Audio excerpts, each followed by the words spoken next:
The sky over Portland, Oregon had turned the kind of dark that made even streetlights feel small, and the rain fell in harsh, slanting sheets that blurred the world into trembling reflections.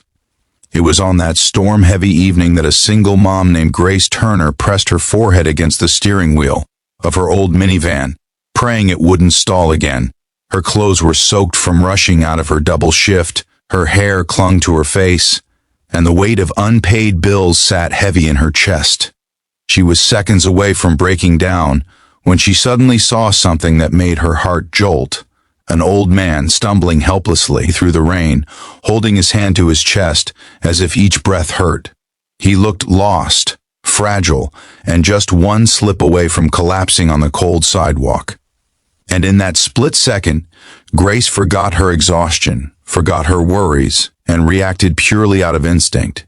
If you believe kindness is never wasted and that second chances still exist in this world, please like, comment, share, and subscribe to the channel. Your support helps bring more inspiring stories to life. Grace pushed open her car door despite the rain beating down like shards of ice. She rushed toward the trembling old man, whose thin jacket offered no protection against the storm. His hair was silver, plastered to his forehead, and his eyes were cloudy with confusion. He whispered something she couldn't make out, his voice lost against the roar of the wind. Without thinking twice, she wrapped an arm around him, feeling how light and cold he was, and guided him toward her van. The rain drenched them both, but the urgency of the moment numbed her to everything else.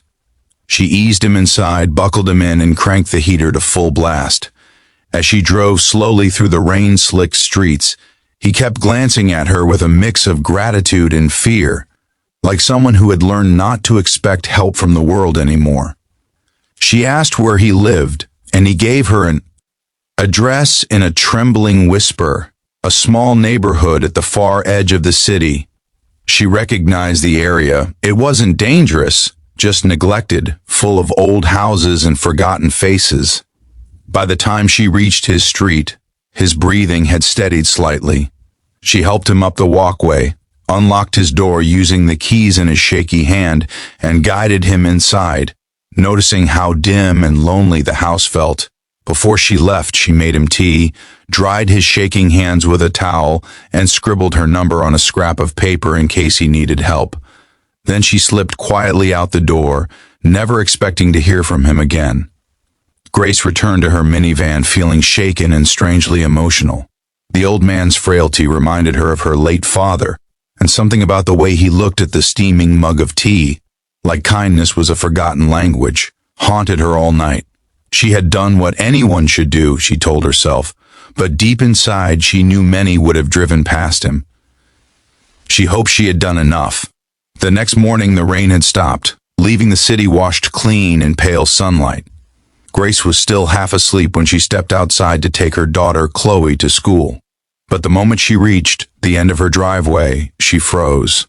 A sleek black car, one that looked nothing like anything from her neighborhood, was parked in front of her home.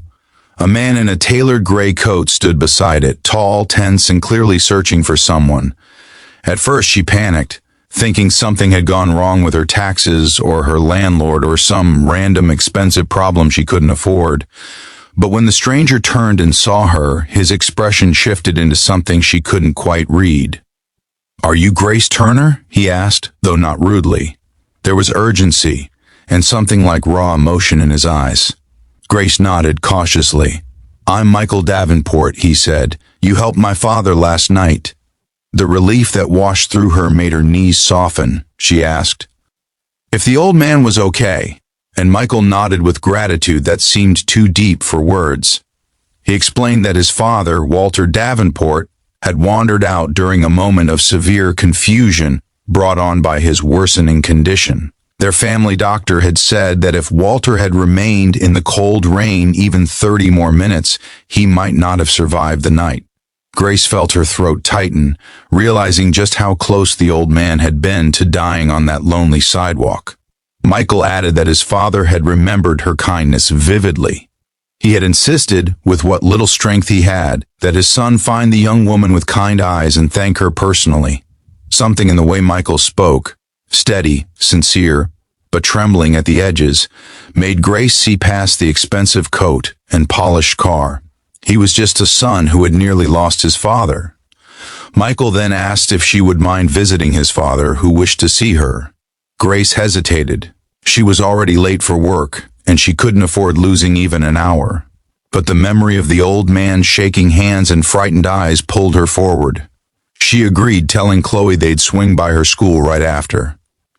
The drive to the Davenport home felt surreal. Grace had never been inside such a pristine neighborhood. Wide streets, manicured lawns, and houses that looked like they belonged on magazine covers. Her minivan looked painfully out of place, yet no one cared. Michael led her into a beautiful home that felt warm and lived in, filled with framed photos and the smell of fresh bread. Walter was sitting in an armchair by the window, wrapped in a quilt, his eyes brightening the moment he saw her. He reached out a frail hand, and Grace took it gently. Walter couldn't speak much, but he held her hand with surprising strength, his eyes full of gratitude and relief. Grace felt tears sting her eyes. She didn't expect thanks, but receiving it in such raw sincerity made her heart swell. She stayed for a short while, enough to reassure him she was okay, enough to bring comfort to his frail heart. Before she left, Michael walked her to the door. He looked conflicted, as though he wanted to say more but wasn't sure how. Grace thanked him for letting her visit and turned to leave, but he gently called her name. He asked how he could repay her for what she did, but Grace shook her head firmly. She didn't help for reward. She helped because it was the right thing to do. Michael fell quiet for a long moment, looking at her as though seeing someone the world didn't deserve. Then he asked about Chloe, her school, her dreams, her little interests. Grace didn't know why she opened up to him, but she did, explaining the struggles of raising her daughter alone, how hard work never seemed enough, how she tried not to let Chloe see her break. Michael listened with the kind of attention people don't usually give to strangers. When she finally drove away, she assumed that was the end of it. A single act of kindness, repaid with simple gratitude. But life has a strange way of returning what we give. 2 days later, after another exhausting shift, Grace came home to find a large envelope taped to her front door. Inside was a letter, handwritten, with careful strokes that she recognized as Walter's shaky handwriting. The words brought tears to her eyes. He thanked her for treating him not like a burden, but like a human being. He wrote that Grace reminded him of his late wife, someone who believed compassion was the world's greatest currency. He thanked her for giving him a chance to see his son again with clear eyes and calm breath. Enclosed with the letter was something Grace never expected, a scholarship fund set aside in Chloe's name, fully paid, ensuring her daughter's education would never be a struggle. Grace collapsed onto her porch, overcome with emotion. Her tears fell freely, not out of need, but out of overwhelming gratitude. Walter didn't repay her with money, he repaid her by lifting years of fear from her shoulders, by giving her daughter a future she had never dared to imagine. A week later, Walter passed peacefully in his sleep.